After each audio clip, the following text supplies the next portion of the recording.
சின்ன சின்ன செல்ல குறும்பும் சீனி சிரிப்பும் என்னை சீரழிக்குதே. விறுவிறுவென வளரும் பழம் எந்த விரதங்களை வெல்லுதே. உன்னை கரம் பற்றி இழுத்து வளையுடைத்து காதல் சொல்லிடச் சொல்லுதே. வெட்கம் இரு பக்கம் மீசை முளைத்து என்னை குத்தி குத்தியே கொல்லுதே. காதல் எந்த நீதி வழி கைய வீசி வந்த பின்னும் கால் கடுக்க காத்திருக்க எதனாலே? பிப்ரவரி மாதத்துக்கு நாடோடு கூடி வர ஆண்டு நாள் காத்திருக்கும். அது போல நெஞ்சாங்கூட்டில் நெஞ்சாங்கூட்டில் நெஞ்சாங்கூட்டில் நீயே நிற்கிறாய் பெண்ணே. நெற்றி போட்டில் தீயை வைக்கிறாய்.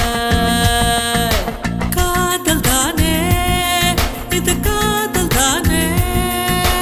உன்னை நினைப்பதை நிறுத்திவிட்டால் நெஞ்சு ஏன் அடித்துடிக்கவில்லை?